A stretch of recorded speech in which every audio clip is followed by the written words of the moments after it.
ano de gol.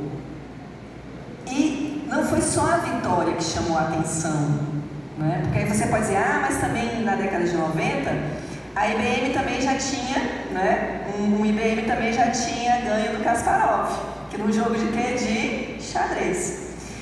Mas por que é diferente a vitória lá do computador da IBM para a vitória agora do AlphaGo? Porque o AlphaGo criou um movimento novo no Go, que não existia, o chamado movimento 37. Então, quando a gente estuda, né, dentro do campo do estudo de pesquisa da inteligência artificial, tem lá, movimento 37, você já sabe o que é. Que é como o AlphaGo venceu um dos campeões. Porque criando uma nova regra que não existia. E é isso que a gente está falando de poder de quê? A gente está falando de poder da inteligência artificial. E é por isso que assusta o Hinton. E é por isso que a gente tem que estar aqui falando sobre isso e tentando conhecer da melhor forma, do melhor jeito que a gente puder, essa nova tecnologia. Porque, como eu disse, a gente está ainda o quê? 70 anos ainda na tecnologia. Ela ainda é muito nova. Ela ainda está nos seus passos iniciais. Para o quê? Para tudo que pode acontecer até o final da década de quê? De 50. Lembra que o Elon Musk falou que na década de 40 a gente vai ter 10 bilhões de robôs? E a gente também já falou aqui que os robôs são o quê? Os robôs são a imagem, é a forma física em que a IA ela vai estar no nosso mundo material, no nosso mundo do átomo. E a gente também tem que lembrar que essa onda tecnológica que está quebrando agora, né, ela está começando a quebrar, ela não quebrou por completo. Ela também, além da IA como uma tecnologia de propósito geral, ela traz outras tecnologias junto com ela. A robótica é uma delas, a computação quântica também é uma delas, e a computação quântica também ela pode revolucionar toda essa história. Porque a história da computação começa com fileiras de 0 e 1, 0 e 1, 0 e 1, que é o chamado código binário. A computação quântica, ela pode superar o que a gente está vendo hoje. E a velocidade dela pode ser muito maior. A IBM, lembra da IBM que eu falei para vocês, lá na década de 50, que disse que não dava para a gente ter computadores pessoais em casa?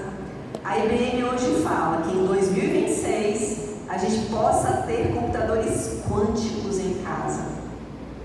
E aí é uma outra revolução. E a gente tem que estar preparado para todas essas ondas. Então é como se viesse uma onda maior e a gente estivesse vendo as ondas menores. Então a gente está falando de uma tecnologia de propósito geral, que é uma plataforma para a criação de muitas outras tecnologias e que, além disso, traz agregada a ela outras.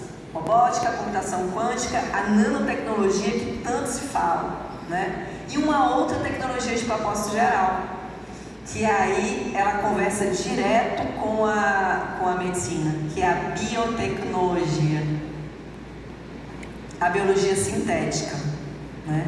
Que também promete revolucionar tudo. E aí você vai ter duas tecnologias agindo junto. A inteligência artificial junto com a biologia sintética. Uma das coisas que eu li, assim, eu acho super viagem, mas acho que pode acontecer, porque eu sempre fui a criança que gostou de ficção científica, então eu gosto de dizer que para mim, às vezes é fácil eu acreditar no que está por vir, porque sempre fez parte da minha realidade, eu sempre gostei de ler os livros de ficção, eu sempre me emocionei com o replicante de Blade Runner, fazendo aquele último discurso falando sobre o tempo, de como nós humanos não damos tanto valor para a vida. Eu sempre gostei de Star Wars, sempre gostei de ler Duna, sempre li Asimov com seu robô e a sua fundação. Então, para mim, é a concretização do mundo mágico que na minha cabeça só existia. E dessas coisas de mundo mágico, que eu achava que poderia existir, mas que ia demorar mais, e que a gente está falando de biologia sintética, é que os pesquisadores de biologia sintética, eles dizem que daqui a algum tempo a gente vai poder cultivar computadores pessoais, tá? Então a gente vai poder fazer com que nós vamos ter computadores personalizados eles serão cultivados aonde?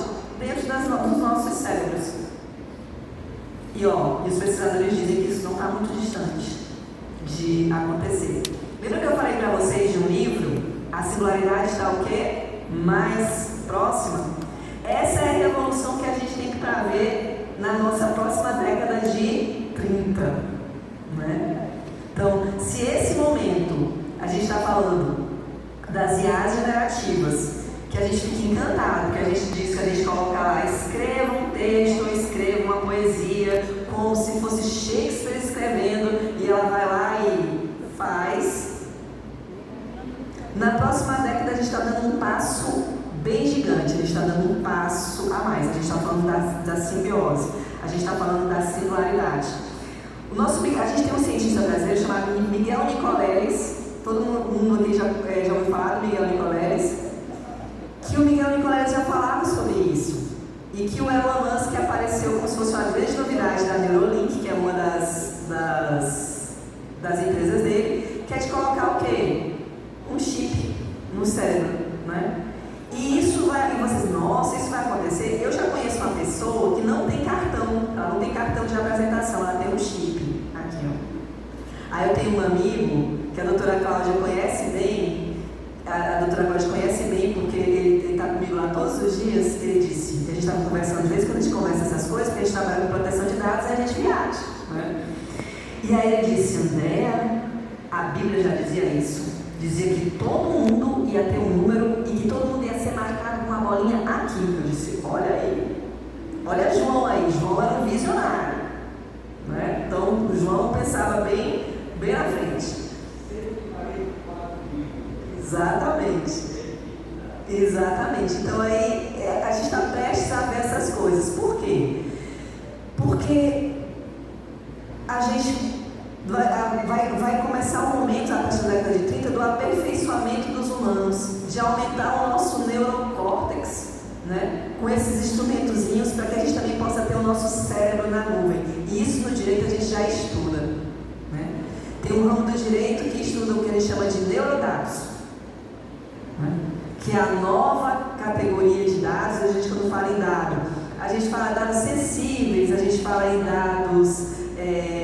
dados comuns, mas a gente tem uma nova categoria, a categoria dos neurodados, que é justamente por conta dessas maquininhas que dizem que vão estar acopladas ao nosso cérebro, para que ele se expanda, para que ele possa se conectar a essa nuvem e a gente possa pensar mais rápido, né? Já que o nosso cérebro, a sinapse acontece na velocidade de 10 para 14, e a inteligência artificial que a gente tem hoje já opera na velocidade de 10 para 18, então já é mais rápido. Então esses novos humanos que vão surgir por aí, eles são a evolução também dessa inteligência artificial. Então a gente tem muita coisa para pensar e a gente tem muita coisa a se preocupar. Por quê? Quando a gente fala em nós vamos ter os nossos cérebros ligados diretamente a essa nuvem, para que a gente possa aumentar acelerar mais a questão de como a velocidade se dá no nosso pensamento, os nossos neurodados vão estar lá. Tem uma coisinha que a gente vai perdendo, e a gente já perdeu e vai continuar perdendo ainda mais, uma coisa chamada privacidade. Nós, na verdade, nesse mundo mágico, com todas essas máquinas, com todas essas grandes novidades, a inteligência artificial, nós vivemos num mundo em que nós somos vigiados. Nós vivemos em constância vigilância. E essa vigilância hoje, ela não faz parte só do Estado. Essa vigilância hoje também ela é feita entre pares. E nós carregamos em nossos bolsos um instrumento de vigilância constante, que são os nossos celulares. Ontem, depois que eu terminei de assistir o Entrou com Jesus, eu fiquei um pouquinho com ele e comecei a assistir notícias de jornal. E aí eu comecei a achar uma propaganda bem bonita, me chamou a atenção. Nossa, eram pessoas, e aí fazia eu digo, nossa, isso é um coração, gente. Aí depois vinha, elas se juntavam todas e faziam como se fosse um olho se fechando até o olho se fechar. E aí aparecia o anel da Samsung que ela lançou. o quê? E a propaganda diz muito bem isso. Nossa, vamos usar essa tecnologia, é Samsung Health. Para o quê? Para a gente ter o controle da nossa respiração, ter o controle do tempo de sono e da qualidade do nosso sono e das batidas do nosso coração. Vendendo aquilo lá na tecnologia. Antigamente, quando a gente pensava em pressão e todas as coisas, a gente ia a um médico. A doutora Marina está aqui lá sentadinha, né? E a gente procurava algo aí. Hoje, antes da gente ir no médico, a gente procura tudo antes no Google, e a gente também agora tem esses sensores que não são intracranianos, não intercorporais, mas também que a gente usa, né? E aquilo, nossa, aquilo super me chamou a atenção.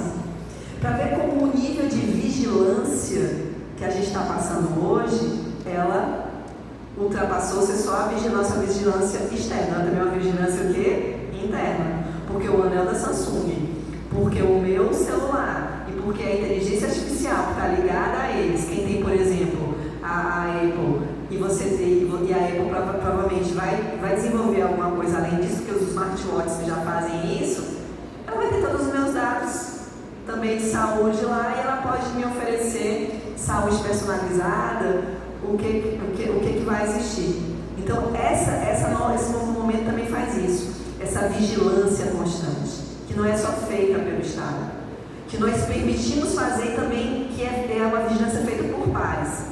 Quem, quando vai viajar aqui, a primeira coisa que a gente faz quando a gente vai viajar, gente, eu faço o seguinte: primeiro a gente pensa no lugar que a gente quer ir, como a gente quer ir, a gente consulta os preços das passagens, mas a gente vai no TripAdvisor, né? Para ver se aquele hotel que a gente escolheu, se o restaurante que a gente quer ir, se ele tem o quê? 5 estrelas, 4 estrelas, 3 estrelas.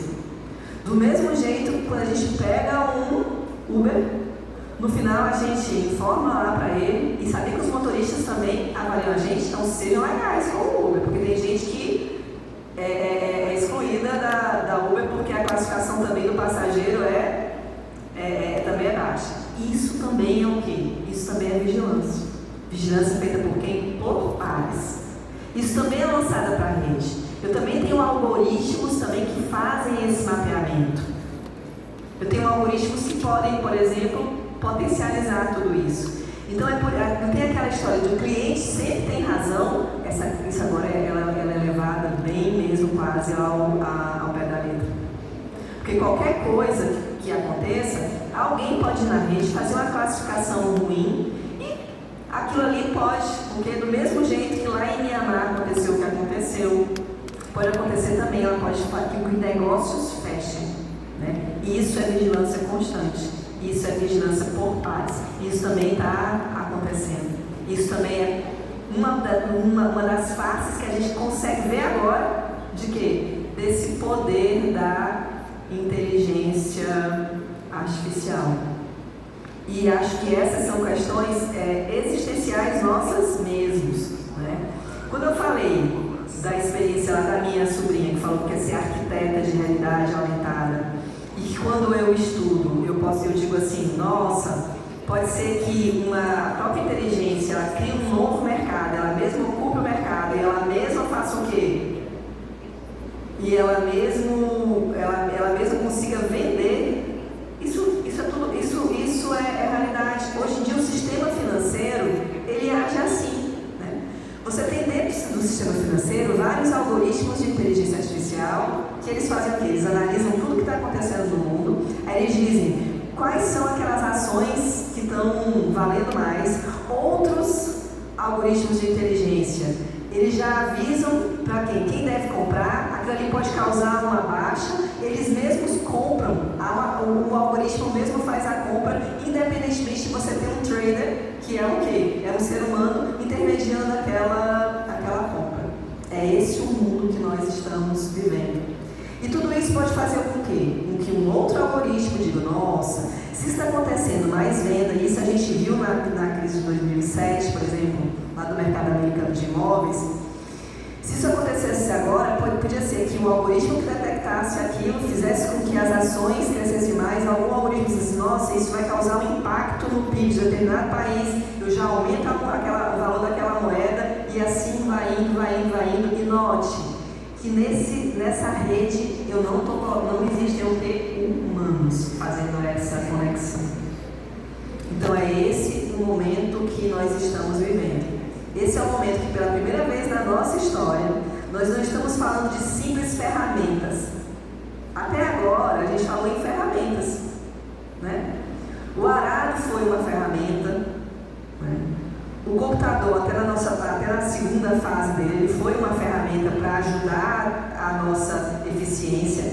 Mas agora a gente ouve muita gente falar e diz assim, nossa, sim, a gente tem que saber da inteligência artificial porque ela é uma ferramenta para aumentar a nossa eficiência. Sim, é verdade. Então, quem é que vai ser substituído pelo mercado? Qual é o emprego que vai desaparecer? A gente não pode dizer isso. Até um pouco tempo a gente dizia que os empregos que iriam desaparecer seriam aqueles empregos de repetição. Hoje nós não podemos dizer mais isso. A gente não pode dizer mais isso. Pelo que a gente está vendo de evolução dessa nova tecnologia. E ela não é só uma ferramenta, ela é um membro decisor dentro das nossas redes de conexão. Claro que ela pode ser usada para coisas fantásticas, e a gente já viu isso. A gente viu isso na Covid, a gente viu isso na pandemia de Covid. A gente viu que uma vacina que levaria cerca de 5 anos ou até mais para ser desenvolvida, ela foi desenvolvida num período de tempo que foi muito menor. Por quê? Porque no dia 11 de janeiro, o governo chinês, ele disse para o mundo como é que era feita a codificação de DNA do vírus, né? Como é que o vírus era codificado. E a Moderna pegou aquilo e em 63 dias,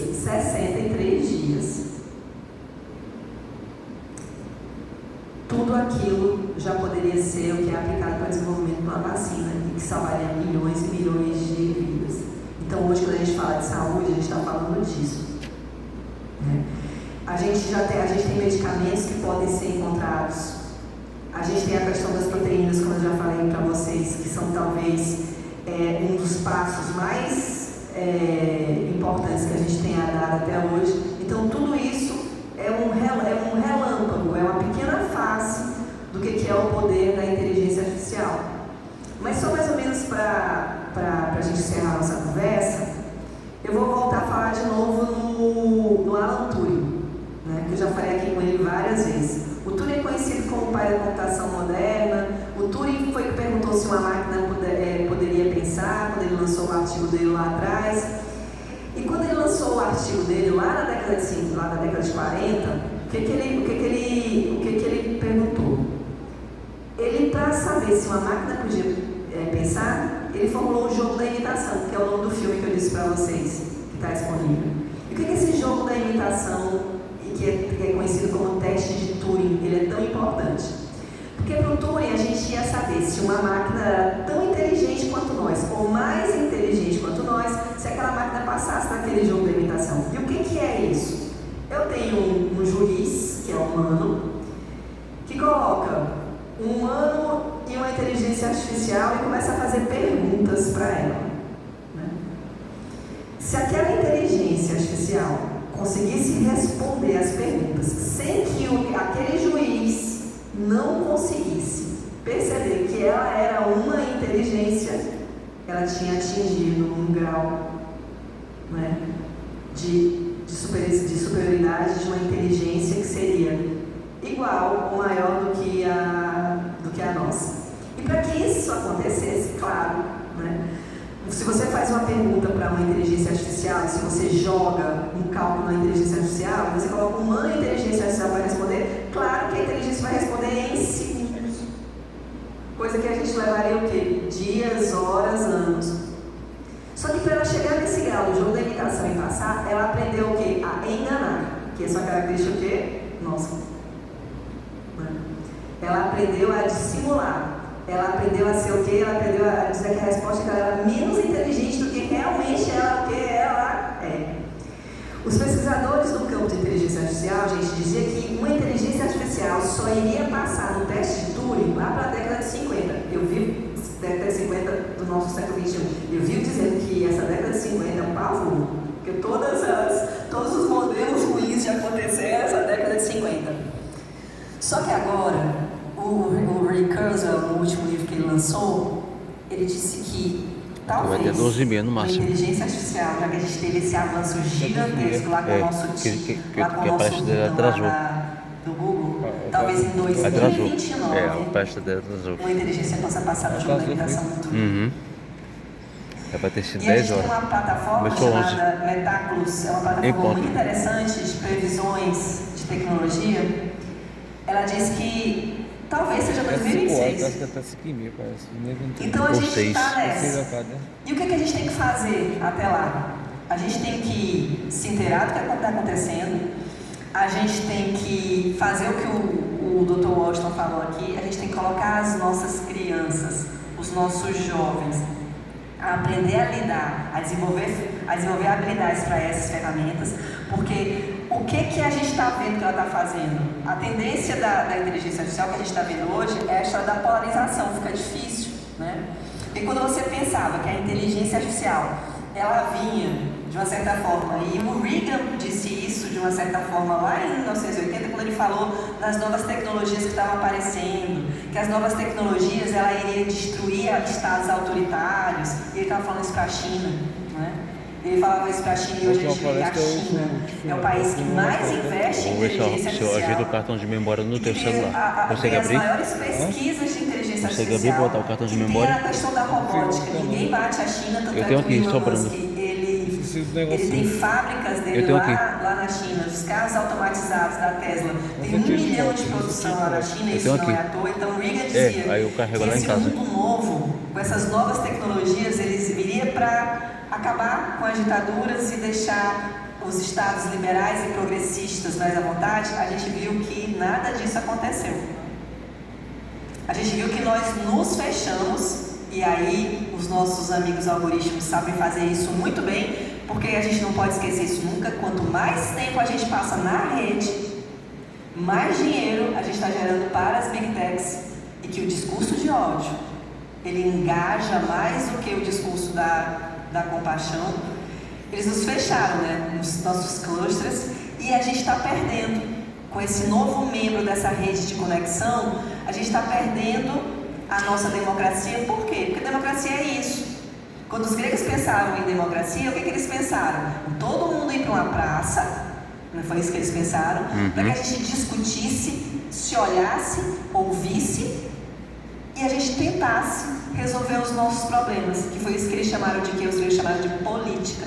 Isso é fazer política.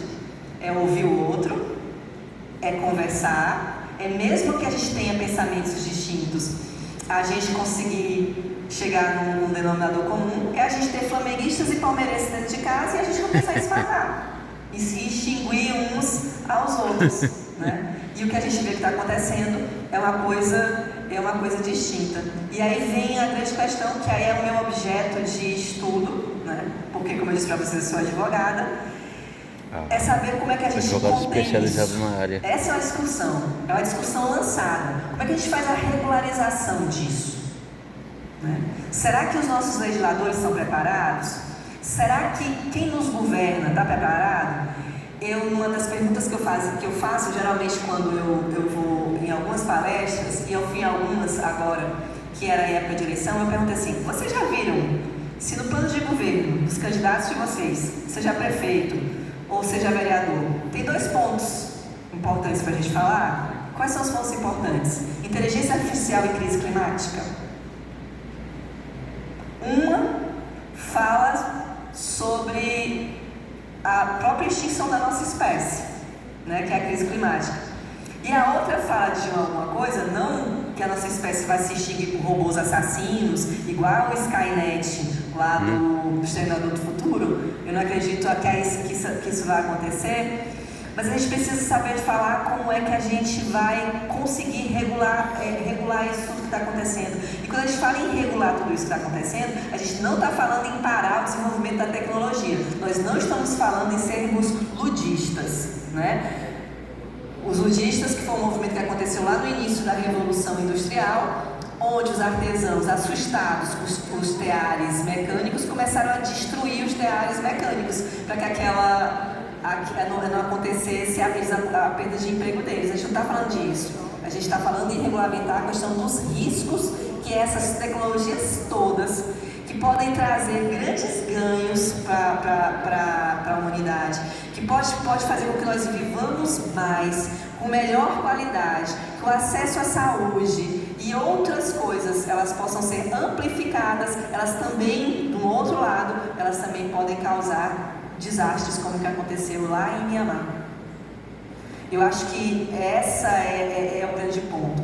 É como é que a gente só consegue fazer essa discussão se a gente tiver momentos como esses, momentos em que a gente conhece, porque do mesmo jeito que a gente só sonha com o que a gente conhece, a gente só pergunta também sobre aquilo que a gente conhece, né? A gente só pode sentar na nossa ágora, ou na nossa ágora virtual, ou na nossa ágora concreta que a gente está fazendo aqui, e levar isso para os nossos dirigentes, se a gente conhecer, e se a gente souber os benefícios, se a gente souber os nossos riscos. Então assim, hoje, quando chegar em casa, eu quero que a gente fique com essa... pense sobre isso, né? Pensar em como a gente está caminhando ou para um mundo maravilhoso, mas também para um mundo que possa ser, e eu vivo dizendo isso, nesse momento em que a gente está vivendo, nós estamos caminhando para um mundo excludente, não um mundo includente, porque são pouquíssimas pessoas que detêm essa tecnologia. A gente tem o quê? 9 grandes titãs, que são 9 grandes empresas, 9 grandes big techs que a gente tem aí. A gente tem 5 lá nos Estados Unidos e a gente tem 4 lá na China, né? A gente tem modelos que pensam essas tecnologias de forma distinta. A gente pensa no modelo ocidental capitaneado pelos Estados Unidos, que diz: não vamos regular, nós vamos deixar para que o mercado decida, né? E nós temos o modelo chinês, que é um modelo também autoritário. Então, nós que não estamos, nós enquanto Brasil e como outros países que não estamos dentro dessa divisão, nós temos que pensar em saídas para a gente, né? Como é que a gente pode, no meio disso tudo, regular isso tudo para que a gente possa ter o melhor dos dois mundos? A Europa já fez isso, ou está tentando fazer isso. Em março desse ano, a Europa ela publicou um ato de regulação da inteligência artificial, onde ela regulamenta a inteligência através dos riscos e não para parar o desenvolvimento da inteligência. E o Brasil também está fazendo isso. Tem uma discussão no nosso Congresso Nacional, tem uma discussão no nosso Senado, capitaneada pelo presidente do Senado, Rodrigo Pacheco, com um projeto de lei para a regulamentação da inteligência artificial. Nós, eu e a doutora Cláudia, que a gente trabalha diretamente com proteção de dados, a nossa agência de proteção de dados, na semana passada, ela lançou uma tomada de subsídio para o quê? Para a inteligência artificial, né? Então esse é um tema que ela tem que sair dos nichos e vir para todo mundo, porque vai impactar a vida com todo mundo. Eu acho que todo mundo aqui assistiu um filme que foi muito interessante, que é Não Olhe Para Cima. Não sei se vocês assistiram um filme que tem na Netflix. Não. Que é um filme onde cientistas descobrem que um grande meteoro vai atingir a Terra e que vai causar uma extinção igual causou lá com os dinossauros, né? Os cientistas diziam isso, mas você tinha um grupo que dizia: isso é mentira, não olhe para cima. Não vamos ser os que não olham para cima. A gente tem que olhar e ver o que a gente pode colher dos dois mundos e a gente parar de estar com esses debates bobos que a gente só faz, que traz engajamento só para que as grandes big techs elas ganhem o dinheiro dela e a gente discutir quais são realmente as questões essenciais para a gente. As big techs, elas já estão pensando na discussão, só para a gente pensar, por exemplo, na renda universal, que seria um Bolsa Família para todo mundo. Por quê? Porque elas acham que como o mercado vai ser dominado realmente pelas inteligências, todo mundo tem que ter uma renda para poder sobreviver. Então, vamos olhar para cima, vamos discutir sim inteligência artificial, vamos discutir sim crise climática, vamos tirar isso do nicho, Vamos sentar na ágora e nos olharmos, né? Fazer com que as nossas redes de conexões possam sim decidir para que a gente possa aproveitar o melhor dos dois mundos. Obrigada. Foi muito bom estar aqui com vocês. Andréa Fialho, que esteve aqui conosco nessa manhã. Queria que você permanecesse aí, agradecer a sua disponibilidade. Tá de muleta. Convidar nosso diretor da Rádio Machucou o joelho. para prestar uma homenagem, agradecer a sua presença aqui conosco nessa manhã, durante o segundo Congresso Pioneiro. A gente agradece demais a sua disponibilidade. Um evento de novo.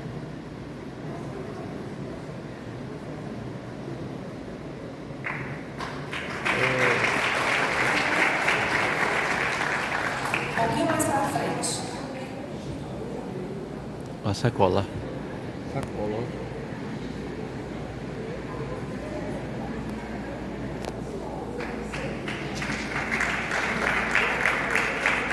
Muito obrigada, professora Andréa Fialho, por esse momento. Professora doutora. Para debater a inteligência É artificial. advogada. Josi, eu tô achando que a professora Andréa já tem um chip desse e não quer contar pra ninguém. Eu tenho certeza. Foi um banho de informação, viu? Muito obrigado, professora. É uma das pessoas mais competentes hoje no Brasil que falam disso. Eu já assisti várias outras palestras, mas nunca aprendi tanto como na palestra da professora Andréa. Por isso que a gente fez questão de trazê-la aqui para compartilhar com vocês esses conhecimentos. É muita novidade, mas aos poucos a gente vai se acostumando e interagindo mais, né, professora? Muito obrigado. A nossa gratidão. Nós vamos ter um intervalozinho para almoço, mas a gente volta 2h20 com a palestra da Jordana Pessoa, falando sobre esse posicionamento. Todos nós hoje, médico, professor, empresário, educador físico, todo mundo hoje tem que ter o seu posicionamento também nas redes sociais, né? Então ela vai falar muito sobre isso, atende grandes nomes, principalmente aqui do Piauí. Então às 12h20 vocês vão almoçar. Nós fizemos uma parceria aqui com o Frango no Ponto. É frango no ponto, mas tem carne, tem várias coisas. Tem um desconto que vocês podem pegar ali com a Solange ou com a Amparo, tem um voucherzinho. E aqui é 200 metros. Você chega ali, tem o primeiro sinal aqui da Nossa Senhora de Fátima, o segundo da Lindolfo Monteiro, é só dobrar, você já vê lá, frango no ponto. Tem um voucherzinho lá em cima. Aqui com a... Vocês veem que a inteligência pioneira também tenta pensar em tudo, né? Com muita sensibilidade. Então tem um voucher, quem for almoçar por aqui, é só pegar aqui com a Amparo e a Solange ali na saída, aquelas que estavam fazendo o credenciamento. Frango no ponto, 200 metros da Lindolfo Monteiro, você dobra a direita e até mais tarde 12h20. Não vamos comer demais não para não dar sono. Isso até mesmo, daqui a pouco. gente. Muito obrigada e até daqui a pouco a gente aguarda todos vocês. Lembrando que quem for postar uma foto, um vídeo, marca a gente lá nas redes sociais, @Rádio Pioneira 88.7. Até já!